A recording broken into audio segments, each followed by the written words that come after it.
Chapter 8 સ્વાધ્યાયનો પહેલો example. બે વર્તુળાકાર પ્લેટનું એક સમાંતર પ્લેટ કેપેસિટર બનેલું છે. એ જે દરેક પ્લેટ છે એ દરેક પ્લેટની ત્રિજ્યા આપી છે 12 સેન્ટીમીટર. એટલે 0.12 મીટર અથવા 12 ગુણ્યા 10⁻² મીટર. બે પ્લેટ વચ્ચેનું અંતર સ્મોલ ડી 5 મિલીમીટર એટલે 5 ગુણ્યા 10⁻³ મીટર. હવે બાહ્ય ઉદ્ગમ સ્થાન સાથે જોડવામાં આવે અને તેને વિદ્યુત ભારિત કરતા પ્રવાહ આપેલો છે I અચળ મળી ગયો 0.15 એમ્પિયર વહન પ્રવાહ છે. તો કેપેસિટન્સ અને બે પ્લેટ વચ્ચેના વિદ્યુત સ્થિતિમાનના તફાવતનો દર ગણો. બે પ્લેટ વચ્ચે સ્થાનાંતર પ્રવાહ અને શું કિર્ચોફનો પ્રથમ નિયમ દરેક પ્લેટ માટે સાચો છે સમજાવો. પહેલા તો આપણે કેપેસિટન્સ શોધી કાઢીએ. સૂત્ર છે કેપેસિટન્સ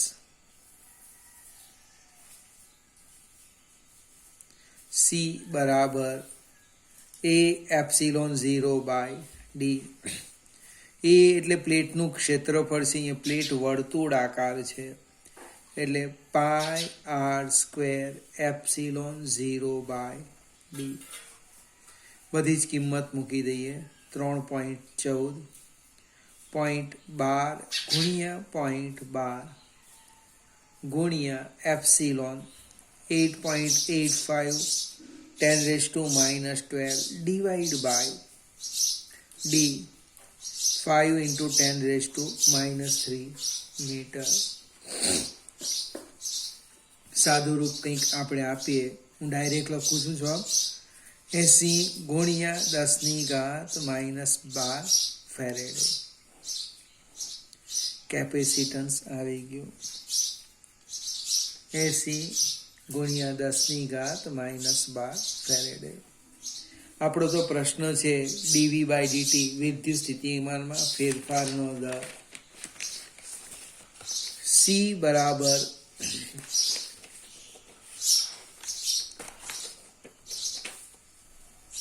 કેપેસિટન્સ C બરાબર Q/V એટલે Q બરાબર CV. C અચળ છે, સમયની સાપેક્ષે વિકલન કરો. dQ/dt બરાબર C અચળ dV/dt. અહીંયા લખી દઈએ C અચળ. આપણો પ્રશ્ન છે dV/dt શોધવાનો. dQ/dt એટલે પ્રવાહ. I બરાબર dQ/dt એટલે I બરાબર C dV/dt એટલે dV/dt બરાબર I/C. કિંમત મૂકી દઈએ આપણે. dV/dt વિદ્યુત સ્થિતિમાનમાં ફેરફારનો દર 0.15 છેદમાં કેપેસિટન્સ આપણે હમણાં શોધ્યું 80 ગુણ્યા 10⁻12. જે આવે એ આપણો જવાબ વોલ્ટ પર સેકન્ડ. ફરીથી એક વખત વિચાર કરીએ કે આ શું કહેવા માંગે. V શોધેલું. V ના ફેરફારનો દર ક્યાંથી લાવવાનો અને ઓબ્જેક્ટિવ પૂછી શકાય એટલે કાળજી રાખવાની. સ્થાનાંતર પ્રવાહ એ પહેલા આપણે બીજો પ્રશ્ન છે સ્થાનાંતર પ્રવાહ ID. તો ID કેવી રીતે લખાય તો કે એપ્સિલોન 0 d/dt phi એટલે ફ્લક્સ. phi આપણે લખીએ એપ્સિલોન 0 ડાયરેક્ટ લખીએ d/dt AE ફ્લક્સ પહેલા શોધી કાઢે તો પણ ચાલશે, કંઈ વાંધો નહીં. આપણે લખાઈ ગયું, આ રીતના કામ કરીએ. એપ્સિલોન 0 ડી બાય ડીટી એ બે પ્લેટ વચ્ચે ક્ષેત્ર કેટલું, તો કે સિગ્મા બાય એપ્સિલોન 0. જો આ એપ્સિલોન 0 ના એપ્સિલોન 0 નીકળી જવાનું, તો એ સિગ્મા એટલે કે વિદ્યુતભાર ક્યુ, અથવા તમે ગાઉસનો પ્રમેય લખી દો તો પણ ચાલે. આની લખવું હોય તો ફાઈ છે જ મારી પાસે, ક્યુ બાય એપ્સિલોન 0, જો એ જ આવવાનું. આ ક્યુ ને આ એપ્સિલોન 0, આની પણ જરૂર નથી. એટલે આઈડી બરાબર D Q by DT equal to IC. આ આઈસી એટલે વાહકતારમાંથી વહેતો વિદ્યુત પ્રવાહ, કેપેસિટરની બે પ્લેટના બહારના ભાગમાં વહન પ્રવાહ, અને બે પ્લેટ વચ્ચે સરખો જ આવે છે, 0.15 એમ્પિયર. ત્રીજો પ્રશ્ન છે, કિર્ચોફના નિયમનું પાલન થાય, તો કે થાય. અને પ્લેટમાં જેટલો પ્રવાહ દાખલ થાય એટલો જ આઈડી મળે, જો સરખો જ છે, એટલે કિર્ચોફના પહેલા નિયમનું પાલન થાય છે. ફરીથી આ ચેપ્ટરના માર્ક્સ ઓછા છે, એટલે આવા મોટા એક્ઝામ્પલની સંભાવના ઘટી જાય, પણ ઓબ્જેક્ટિવ નીકળી આવે, એટલે ખાસ સમજવા પ્રયત્ન કરવાનો. બીજો એક્ઝામ્પલ,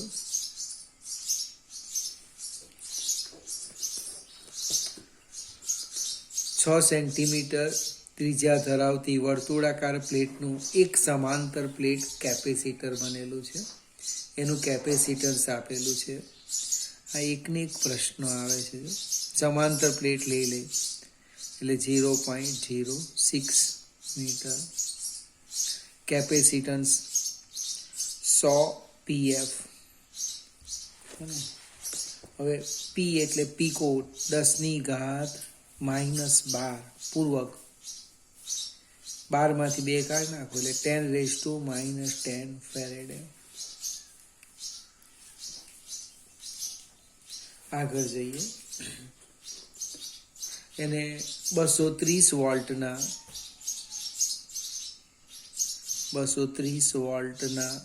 એસી ઉદ્ગમ સ્થાન સાથે જોડવામાં આવે. એનું કેપેસિટન્સ આપેલું, આપણે આવૃત્તિ આપેલી છે ન્યુ 300, કોણીય આવૃત્તિ આપેલી છે, સીધી જ ઓમેગા છે, એકમ પરથી લખાય છે રેડિયન પર સેકન્ડ. જેની કોણીય આવૃત્તિ 300 એટલે મેં પણ ન્યુ જ લખ્યું, પણ એકમ હતો રેડિયન પર સેકન્ડ એટલે ઓમેગા, સીધા જ આવી. પહેલા તો આપણે કેપેસિટરનો અવરોધ, જેનું આપણે નામ આપેલું છે ઇમ્પિડન્સ, શોધી કાઢીએ. XC 1/ωc, 1/ω 300 જો આઈપાત છે બને, C 10⁻⁻10. અચ્છા, 2 મીંડા નીકળી જાય એટલે 1/3 ઇન્ટુ 10⁻⁸. આ ઉપર જવાનું. 10�8 ઓછા છે, અંશમાં ગયા એટલે પ્લસ થઈ ગયા, ડિવાઈડ બાય 3, 1/3 એટલે લગભગ. XC બરાબર 3.33, આપણે આમ લખીએ પહેલા 0.33 ઇન્ટુ 10⁸ ઓહ્મ, અથવા દશાંશીનો એક ખસેડી જઈએ 7 ઓહ્મ. આ કેપેસિટરનો કેપેસિટન્સ આવી ગયો. હવે પ્રશ્ન આપણો, વહન પ્રવાહનું આરએમએસ મૂલ્ય શોધવું. એટલે સરળ છે, આરએમએસ પ્રવાહ આઈસી, ઓહમનો નિયમ V/XC, V 230 ભાગ્યા 3.3 ઇન્ટુ 10⁻⁷. તમે સાદું રૂપ આપો એટલે લગભગ, મેં ડાયરેક્ટ લખું ચોપડીમાંથી, 6.9 ઇન્ટુ 10⁻⁻6 એમ્પિયર. 6 6.9 into 10⁻⁻, 7 ઉપર જાય, માઇનસમાંથી 1 જવાના, -6 બરાબર છે 23/3.3. આટલો વહન પ્રવાહ મળે. બીજું જસ્ટ હમણે જ જોઈ ગયા, વહન પ્રવાહ બરાબર સ્થાનાંતર પ્રવાહ, IC બરાબર ID. ત્રીજું છે પ્રવાહ ઘનતા. એ દરેક બે કેપેસિટરની બે પ્લેટ વચ્ચે જે પ્રવાહ ઘનતા છે એ એક સરખી જ આવવાની. એટલે તમે આમ લખી શકો, પ્રવાહ ઘનતા JC બરાબર JD. JC એટલે I આપણે શોધ્યો તે IC divide by pi R square. ID divide by pi R square. જ્યાં R ક્યાંથી લાવ્યા તો અંદર લગભગ લખલું છે 3 સેન્ટીમીટર, અને અક્ષથી 3 સેન્ટીમીટર, એટલે પાય નીકળી જાય એટલે સ્થાનાંતર પ્રવાહ મળ્યો. ID બરાબર IC કૌંસમાં small r by capital R square ને R સ્ક્વેર સીધું જ લખી દઈએ, 3/6 એટલે 0.5 થશે. હવે આપણે એક એમ્પિયર સર્કિટલના નિયમનો ઉપયોગ કરીએ. મેક્સવેલ એમ્પિયર સર્કિટલનો નિયમ યાદ રાખવાનો. મેક્સવેલ એમ્પિયર સર્કિટલનો નિયમ તો કે કોઈક બંધ ગાળા પર ચુંબકીય ક્ષેત્રનું રેખા સંકલન બરાબર μ0 IC પ્લસ ID. પરંતુ અહીંયા શું થાય છે, બે કેપેસિટરની બે પ્લેટ વચ્ચે તો વહન પ્રવાહ શૂન્ય આવે. બને B અને DL સમાંતર છે, B અચળ છે, મને ડાયરેક્ટ જ લખી દઈએ તો પણ ચાલે. B સંકલન DL μ0 ID. DL એટલે પરિઘ, B ટ્વાઇસ પાય R. આપણે 3 સેન્ટીમીટર ત્રિજ્યાનું એક લૂપ લઈ લેવાની, અક્ષ પર કેન્દ્ર લઈને, μ0 ID. એટલે કે B બરાબર μ0 અપાન ટ્વાઇસ પાય R, અને ID ની કિંમત આપણી પાસે છે મૂકી દઈએ, IC small r by capital R whole square. બધી જ કિંમત મૂકીશું, બને મૂકી દઈએ તો શું થવાનું, R સ્ક્વેર એટલે એક R નીકળી જશે, સાદું રૂપ આપીએ, μ0 IC R twice pi capital R 4 pi into 10⁻⁻7. IC આપણા આવેલા છે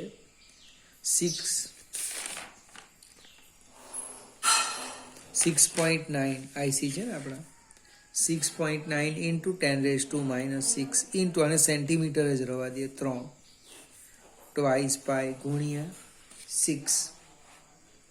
આ બધાનું સાદું રૂપ જો આપણે આપી દઈએ તો જે કંઈક આવે એ આપણો જવાબ ટેસ્લા. હવે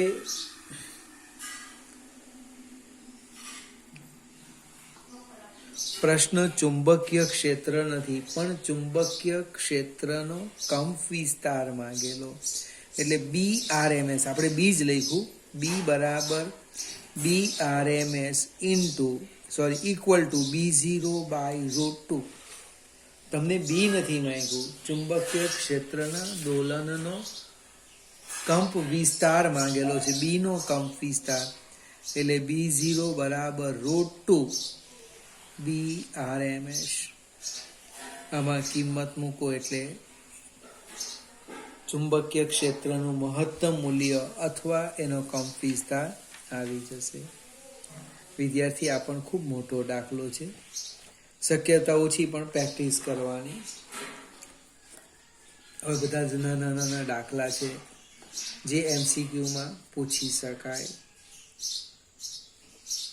ત્રીજો એક્ઝામ્પલ, 10⁻⁻10 મીટર તરંગ લંબાઈ ધરાવતા ક્ષ કિરણો, પછી બીજી 6800 તરંગ લંબાઈ ધરાવતા રાતા પ્રકાશ અને 500 મીટર તરંગ લંબાઈ ધરાવતા રેડિયો તરંગો માટે કઈ ભૌતિક રાશિ સમાન છે?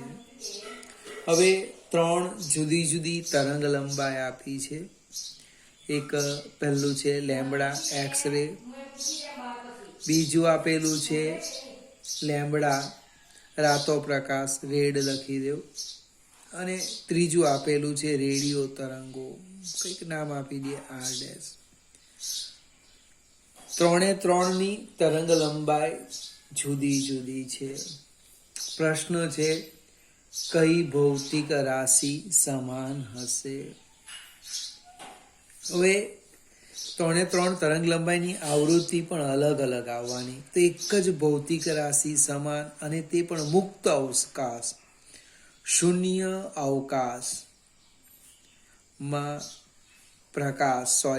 અવકાશમાં વિદ્યુત ચુંબકીય તરંગની ઝડપ સી એ કેવું આવવાનું? અચળ આવવાનું.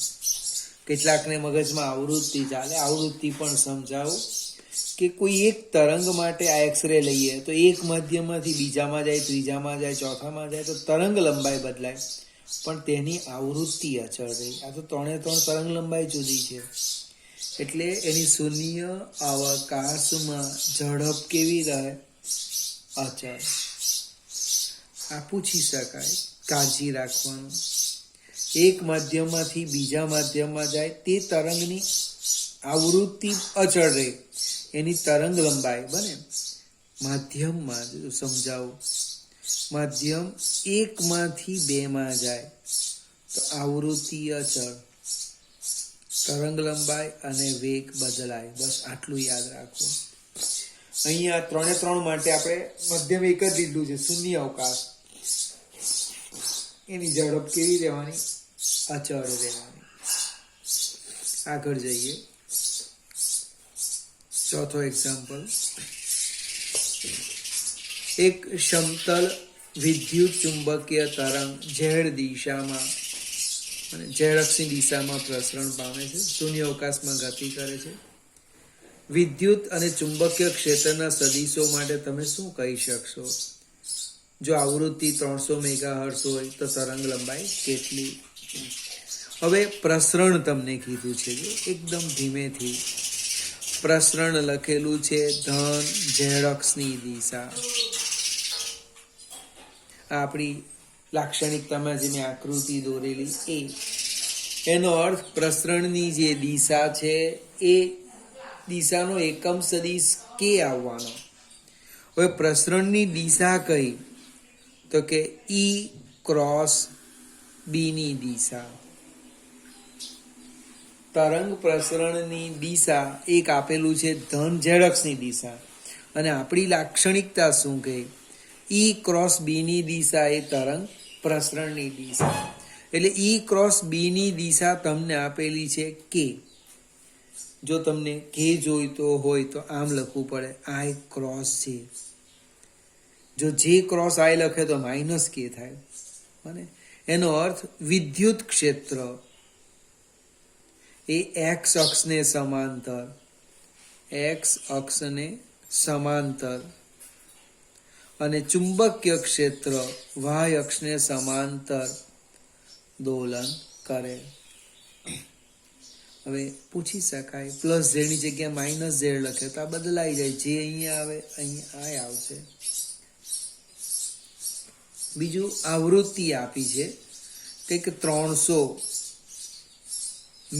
મેગા એટલે 10⁻6 હર્ટ્ઝ. એનો અર્થ 3 × 10⁸ હર્ટ્ઝ. માગેલું શું છે? તરંગ લંબાઈ કેટલી?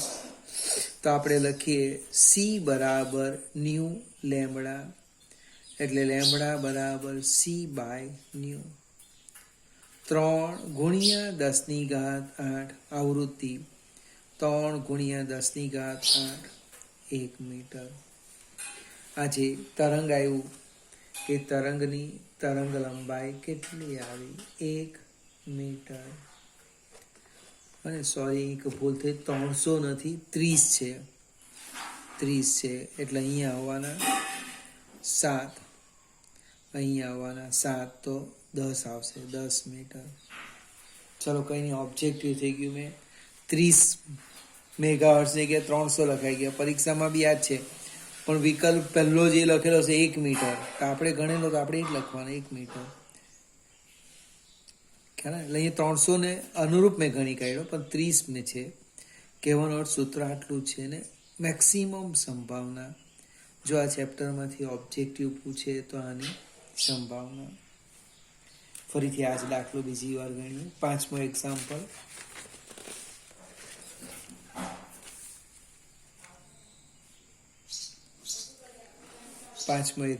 છે એક રેડિયો આથી આ આવૃત્તિ વચ્ચે કોઈ રેડિયો સ્ટેશનને ટ્યુન કરી શકે છે, તો તેને અનુરૂપ તરંગ લંબાઈનો ગાળો.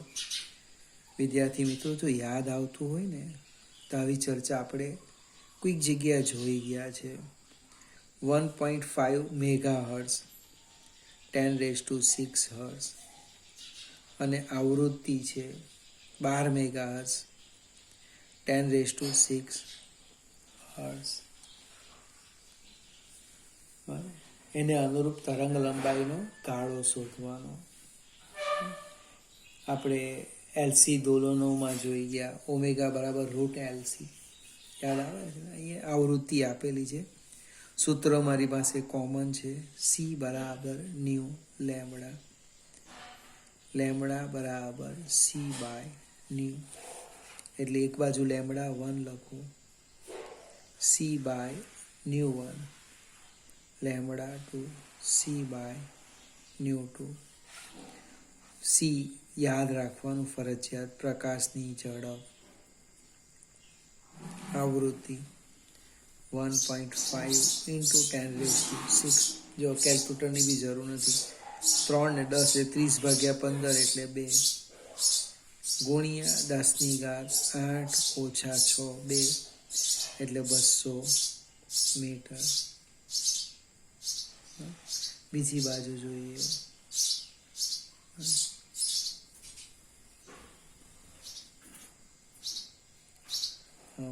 રકમ વાંચવામાં ભૂલ કરું છું, કંઈ નહીં. 1.5 લઈ લીધા, કંઈ 7.5 છે. જવાબ તમારો પાછો બદલાશે ચોપડી પ્રમાણે. C 3 × 10⁸8, 12 × 10⁻6, 3/12 એટલે 1/4 એટલે 0.25, ગુણ્યા 10⁸8 ઓછા 6, 2 એટલે 25 મીટર. હવે અહીંયા એક બીજી લેમડા શોધી કાઢીએ. 7.5 લઈએ. લેમડા 1 C/ન્યુ1, 3 × 10⁸8 અને કેટલા છે? 7.5 ગુણ્યા 10⁻6 મેગા એટલે 30/75. આપણે કેલ્ક્યુલેટરનું સાદુરૂપ આપવું તો 40 મીટર આવે. આ એક આવૃત્તિ 1.5 ગણેલું છે, ચોપડીમાં લખેલું છે 7.5 મેગાહર્ટ્ઝ. એટલે 25 મીટરથી 40 મીટર વચ્ચેનો ગાળો આવશે.